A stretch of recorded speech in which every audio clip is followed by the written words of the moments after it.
writer, director and producers respectively of the film The Burning Season. Good evening ladies, how are you? Good, thanks. Are we enjoying the Gold Coast so far? Yeah, very much so. It's a nice place to be. Not bad for the middle of winter, is it? Oh, it's amazing. It is amazing how the days just roll on. Blue sky, beautiful warm sun. It's beautiful. It's Water beautiful. temperature's great. Had a swim the other day. Very nice. That's so warm, isn't it? I know. It's warmer in than it is out. It is. All right, we'll cut to the chase. Now, Kathy, Yes. how did you find out about Dorji and this quest? Georgie, I met at a Christmas party. It was just one of these serendipitous things that occurred. I'd already decided I want to make a film about climate change, particularly about forests in Indonesia and about the big, forest fires and the smoke, and about the orangutans. And so I was at this Christmas party, December 2006, and he just said, "What are you up to?" And I said, "I want to make this film." And he said, "You can't make a film like that without a solution. No one will want to watch it. It'll be too depressing." And I said, "Yeah, I agree. But, what's the solution?" And he said, "I think I've got a solution." Now, he was just this really young, smart, Sydney University educated boy with a glass of champagne in his hand. And I thought, yeah, of course you do. But he explained that it involved carbon trading, which I'd never heard of, but it sounded fascinating. And so I had a follow-up meeting with him in January, and he drew me some diagrams and said, Governor California, Arnold Schwarzenegger, could save the forests of Indonesia by this carbon trading deal. And I thought, that sounds amazing. Wow. And so I asked him if I could follow him on his journey, and that was the beginning of a year of following Dorji around, and subsequently I filmed another year to do the update of this new film. So I've been tracking Dorji for like 2.5 years now, and Wow. and it's become, he's an amazing guy, and it's become like a brother, I think. Well, we have a strange relationship, but he's just amazing. Interesting entrepreneur. That's great. So you mentioned this other film. Has that been afterwards, like after The Burning Season? Has that been what's... Well, what it is The Burning Season began as a television film. So some people have seen it on ABC last year. It also went on BBC and PBS in America. And then after it had a successful run in the festivals last year, we decided to update the film because Dorji and the story had moved on a year. There had been the Wall Street collapse, like what happened, because there's a big bank involved in the film, and everyone was asking me at the festival, what happened after the Wall Street collapse? And did he ever meet Arnold Schwarzenegger? So I actually had to update the film by adding what happened in the previous year. So this new film, it's still called The Burning Season, but it's a cinema version of the film, updated to the current time, and cut differently just to play more as a sort of eco-thriller, dramatically for the cinema. Yeah, right. Has Dorji found financial backers? Oh yes, that's the whole great thing with the film. And we do give away the ending by saying he's successful. He has been. It's the first major carbon trading deal of its kind in the world. It's a landmark deal. It's saved millions of hectares of forest in Indonesia, saved the orangutan, and it's being modelled now. The reason people have to see the film is to find out, how did he do it? And what did he actually do? This young man with a backpack and a mobile phone pulls off this massive deal. Wow. And so it's really a fascinating journey to watch how he manages to achieve that. It's very cool. Now, Trish, you decided to distribute the film yourself. What were some of the problems that you faced going down that road?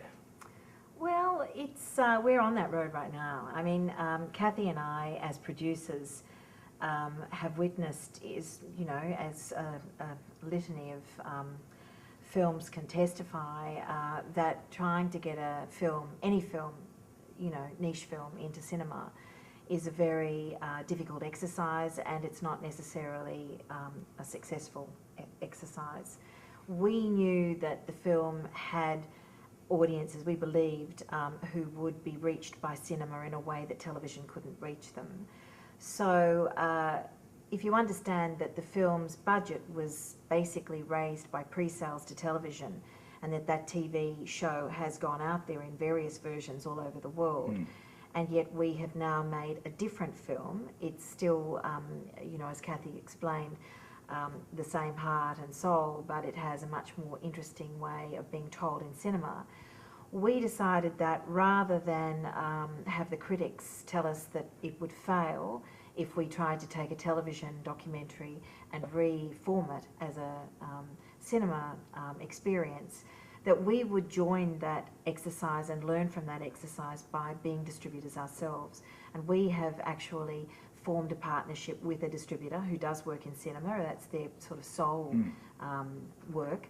And we as producers believe that we've brought a lot of lateral thinking into the way film is rolled out in cinemas, but also through the digital world. Even the film itself is not actually existing as a film. Yeah. It's being sent around Australia and eventually the world, either as hard drives or as, certainly as a digital model, not as celluloid. So there's lots of ways that we're approaching marketing that's very different to how films are normally put out there to audiences, both for cinema and then eventually through to DVD. Yeah, right. Were you happy with the results? Well, it's very early days. We only started in cinema essentially 2.5 weeks ago. So we're in the very early phase of a cinema rollout of this film. But by the way that we have marketed the film and understanding that film revenues these days, even with the big tentpole, movie from a studio in LA, would actually regard cinema as a phase of the exploitation of the film, and that the real money and the financing of films these days is predicated by what they call the long tail within DVD and all the other exploitations. So to answer your question, it's a modest opening. The marketing is taking up a lot of our time, but the publicity and the knowledge about the film that is being given out now to audiences because of its cinema release is going to translate, we think, to a reasonable box office, but a very healthy revenue stream around the DVD and through other ancillary ways that we're marketing the film. Yeah, of course. Cool. Now, I understand that the film's had quite a powerful effect. Some of the people have gone and seen it, and I do believe that recently quite a large donation has been made to the cause. Care to shed some light on this? This is one of my favourite stories because what happens in audiences see the film and they get very motivated and want to do something. And so we actually set up a website called 10thingsyoucando.com, and that has a whole range of things that people can do, and one of them is to save the orangutans. One of the partner organisations on this is the Orangutan Organisation based in New York. So the way this story happened is in our screenings in New York at the Tribeca Film Festival, there was an anonymous person in the audience who fell in love with this film and wanted to do something, but didn't quite know how. Got in touch with the Orangutan Organisation and was kind of hovering.